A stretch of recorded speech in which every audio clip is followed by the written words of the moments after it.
Oi, gente do bem. Vamos apoiar as publicações da Fundação Bezerra de Menezes? É só curtir, se inscrever no canal, ativar as notificações e compartilhar com os amigos. Simples assim.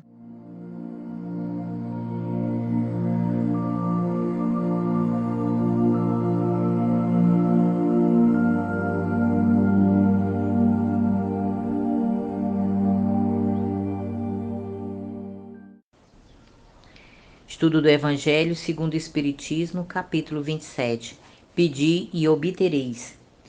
Encontraremos condições da prece, eficácia da prece, ação da prece, transmissão do pensamento, preces inteligíveis, preces pelos mortos e pelos espíritos sofredores, instruções dos espíritos, modo de orar, ventura da prece.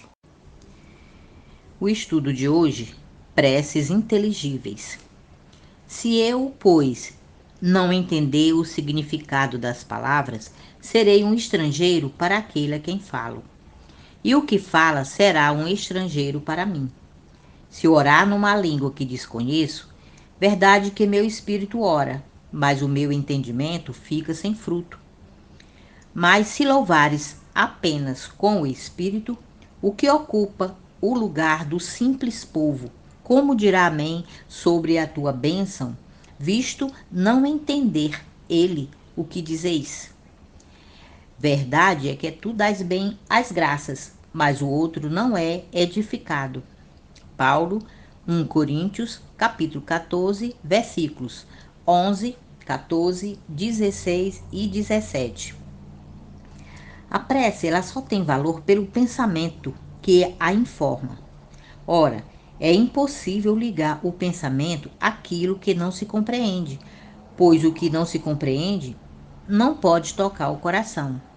Para a imensa maioria, as preces numa língua desconhecida não passam de mistura de palavras que nada dizem ao espírito. Para que a prece toque o coração, é preciso que cada palavra revele uma ideia. E se não a compreendemos, ela não pode remeter a nenhuma. Podemos repeti-la como simples fórmula, cuja virtude estará apenas no menor ou maior número de repetições. Muitos oram por dever, alguns para se seguir o costume. É por isso que acreditam estar em quites com o dever depois de uma prece repetida por certo número de vezes e segundo determinada ordem. Mas Deus lê o íntimo dos corações, perscruta o nosso pensamento e a nossa sinceridade, e considerá-lo mais sensível à forma do que ao fundo seria rebaixá-lo. Vê capítulo 28, número 2. Bom, gente, o que é a prece? É uma invocação mediante a qual o homem entra pelo pensamento em comunicação com o ser a quem se dirige. É um ato de adoração a Deus, e adorar a Deus é pensar nele como Pai bom, amoroso, misericordioso.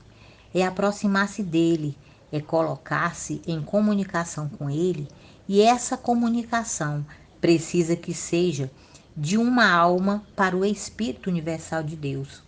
Não deve ser só por palavras. É preciso a participação dos sentimentos, das emoções, do fervor, para que a oração exerça o efeito que nós buscamos. A adoração é um sentimento inato. É a criatura consciente de sua fraqueza, curvando-se diante daquele que o pode proteger. É um ato de humildade. Eu peço ao Pai ajuda e Ele vai me ajudar, não naquilo que eu peço, mas naquilo que eu mais necessito. Por isso, a nossa prece precisa ser simples, sincera, de poucas palavras, não deve ser dita como fórmula. Deus vê o que se passa no fundo do nosso coração, lê o nosso pensamento e percebe a nossa sinceridade. Prece de André Luiz. Senhor Jesus, dai-nos o poder de operar a própria conversão, para que o teu reino de amor seja irradiado do centro de nós mesmos. Contigo em nós, converteremos a treva em claridade, a dor em alegria, o ódio em amor, a descrença em fé, a dúvida em certeza, a maldade em bondade, a ignorância em compreensão e sabedoria, a dureza em ternura, a fraqueza em força, o egoísmo em cântico fraterno, o orgulho em humildade, o torvo mal em infinito bem. Sabemos, Senhor, que de nós mesmos somente possuímos a inferioridade de que nos devemos desvencilhar, mas, unidos a Ti, somos galhos frutíferos na árvore dos séculos, que as tempestades da existência jamais deceparão. Assim, pois, Mestre amoroso, digna-te a amparar-nos, a fim de que nos elevemos ao encontro de tuas mãos sábias e compassivas, que nos erguerão da inutilidade para o serviço de cooperação divina. Que assim seja e assim será.